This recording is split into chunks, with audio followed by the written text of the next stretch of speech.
पलवल नागरिक अस्पताल में छोटे बच्चों के इलाज के लिए बने पोषण पुनर्वास केंद्र में स्वास्थ्य विभाग के कर्मचारियों की लापरवाही के चलते छोटे बच्चे और उनके परिजनों को परेशानी का सामना करना पड़ रहा है। इतना ही नहीं, केंद्र में सुविधाओं के अभाव के चलते परिजन परेशान हैं। पलवल के नागरिक अस्पताल में छोटे बच्चों को अच्छे सत्र का इलाज मुहैया कराए जाने के लिए पोषण पुनर्वास केंद्र बनाया गया है, जिसमें छोटे बच्चों का इलाज किया जाता है। इसमें वह बच्चे रहते हैं जिनको डॉक्टर की सलाह पर एडमिट किया जाता है और इसी केंद्र के अंदर फिर उनका इलाज करवाया जाता है। लेकिन केंद्र में सुविधाओं के अभाव और स्वास्थ्य विभाग के कर्मचारियों के गलत रवैये के चलते अपने बच्चों का इलाज करा रहे परिजनों को यहां पर हर वक्त बेइज्जत होना पड़ रहा है और ये परिजन अपने छोटे बच्चों के इलाज के लिए स्वास्थ्य विभाग के कर्मचारियों के ताने तक सहन कर रहे हैं। दरअसल केंद्र के अंदर सुविधाओं का टोटा है, जिस वजह से छोटे बच्चे सहित परिजनों को परेशानियां झेलनी पड़ रही हैं। गर्मी के समय में केवल पंखे के नीचे बच्चों का बुरा हाल हो जाता है। इसके अलावा बच्चों के परिजनों का आरोप है कि उनके पास पैसे नहीं हैं, जिस वजह से वह यहां पर अपने बच्चों का इलाज कराने के लिए मजबूर हैं। लेकिन स्वास्थ्य कर्मियों के द्वारा उनके बच्चों की कोई देखरेख नहीं की जा रही। केंद्र के अंदर सब राम भरोसे चल रहा है और अगर वह स्वास्थ्य कर्मियों से कुछ भी शिकायत करते हैं तो उनको ही उल्टी बातें सुनाई जाती हैं। स्वास्थ्य कर्मचारी अपनी मनमर्जी के चलते किसी को भी रात के समय डिस्चार्ज कर देते हैं और शिकायत करने पर उनके खिलाफ कार्रवाई की बात कहते हैं। ऐसे में अपने छोटे बच्चों के इलाज के लिए वह अपमान का घूंट पीकर रह रहे हैं। मोटी तनख्वाह पाने वाले स्वास्थ्य कर्मचारी गरीब लोगों का इलाज करना, उसके ऊपर एहसान करना समझते हैं। केंद्र के अंदर डॉक्टरों और स्वास्थ्य कर्मचारियों के द्वारा समय पर बच्चों का चेकअप नहीं किया जाता, जिसकी वजह से कई बच्चों की तबीयत लगातार खराब हो रही है। रात के 9 बजने के बाद कोई भी डॉक्टर केंद्र के अंदर मौजूद नहीं रहता। अगर ऐसे में किसी बच्चे को कोई इमरजेंसी हो जाती है तो उसका जिम्मेदार कौन होगा, इसका जवाब किसी के पास नहीं है। नागरिक अस्पताल पलवल के SMO डॉक्टर लोकवीर सिंह ने इस मामले पर संज्ञान लेते हुए कहा कि उनको इस मामले की सूचना मिली और वह इस पूरे मामले की जांच करेंगे और अस्पताल में सुविधाओं को लेकर वे सदैव तत्पर हैं। अगर इलाज में कोई भी लापरवाही बरती जा रही है तो संबंधित स्वास्थ्य कर्मचारी के खिलाफ कार्रवाई की जाएगी। बच्चे को लेकर क्या दिक्कत है? बच्चे को भैया मेरे को बुखार है और बच्चे को बिल्कुल आराम नहीं आता। चौथा दिन है इस बच्चे पूरी रात ये बच्चा रोया, एक पलक भी इसने नहीं मारा। कहीं तो 10 बजे हमें इसे नीचे लगवा के लाई। बहू ने कहा तो बहू से उल्टी आएंगे कि हम पे ना लगे रहने इसे ऐसा ही। तो भैया फिर किस लिए पड़े हम यहाँ अपने बच्चे मारने को थोड़ा ना पड़े भाई। सर डॉक्टर कल 12 बजे आए थे, आज बड़ा डॉक्टर आया नहीं है जिस पे इसका वो कभी छोटा देखता कभी डॉक्टर नहीं देखती है, हर दवाई बदल देती है। आराम कुछ है नहीं इस बच्चे को। अभी मेरे इस बच्चे को 1 महीने हो गए हमें लाते हैं।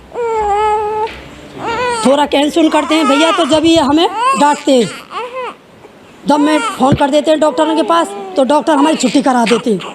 तो क्यों जबरदस्ती भैया, हम अपने राज्य से नहीं जाते। तो भैया ऐसा क्यों हो रहा है हमारे साथ बताओ। हमारे कोई कमाने वाला नहीं है। मेरा आदमी 10 साल हो गया अटैक पड़ा हुआ, घर पे पड़ा। ये छोटे छोटे बच्चे हैं, 4 बेटियां हैं, तो इस मजबूरी में ही तो आते हैं हम बच्चे को लेके। तो फिर हमें इसे क्या सिला चाहिए ये बताओ। क्या नाम है? रवि दत्ता जी भैया। रवि, ये बताइए कि कब से आप अपने बेबी के साथ हैं और गर्मी की वजह से? कल सुबह से होंगे हम यहाँ पे। एक AC है, वही बंद रहता है और दिन में गर्मी तो पूछो ही मत। एक बेड पे 3-3, 4-4 बच्चे होते हैं।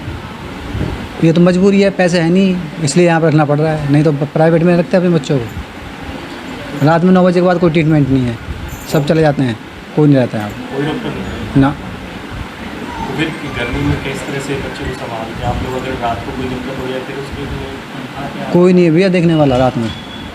अपने बच्चों को अपने आप संभालो, रोते रहते हैं बच्चे, पड़े रहते हैं ऐसे, क्या करें, मजबूरी है। क्या नाम है? रमेश चंद्र।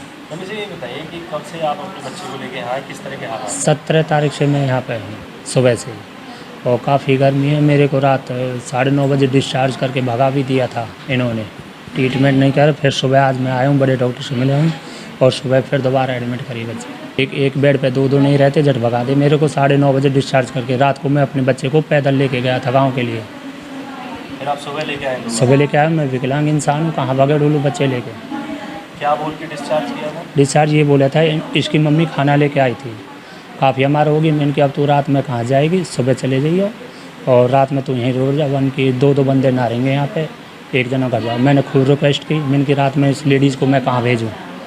उन्होंने जब डिस्चार्ज करके मेरे को भगा दिया, हम तो बच्ची को लेके चले ही जाए यहाँ से। तो डॉक्टरों की तरफ से किस तरह की इलाज किया जा रहा है? वैसे इलाज ट्रीटमेंट ठीक चल रहा है, पर ये लापरवाही से मेरे को इसकी मैसेज को रात को हमको भगा दिया। विकलांग आदमी हूँ, मैं कहाँ जाऊँ बच्चे को लेकर रात को 9:30 बजे मैं यहाँ से पैदल बच्चे को लेके गया हूँ। कोई ऐसी शिकायत है तो मैं हमारे यहाँ पर, जैसे मैं आपको बताना चाहूँगा, पीडियाट्रिशियन जो शिशु रोग विशेषज्ञ हैं वो यहाँ पर हमारे यहाँ पर 3 हैं और इनकी राउंड द क्लॉक ड्यूटी होती है। किसी तरह की अगर शिकायत होगी तो इसके बारे में मैं संज्ञान लूँगा और बहुत जल्द इसका निपटारा भी करूँगा। मैं शिकायत के बारे में इस गहराई में जाके इसकी पड़ताल करूँगा और जैसे भी उसको निवारण करूँगा। वधू सूट और साड़ी एक ऐसा शोरूम जहां मिलते हैं आपको बेहतरीन डिजाइनर कपड़े जो चर्चित हैं। अपने डिजाइनर सूट और साड़ी के लिए मथुरा शहर में शीघ्र पधारे। वधू सूट साड़ी और किड्स वियर कृष्णा नगर मंडी चौराहा मथुरा।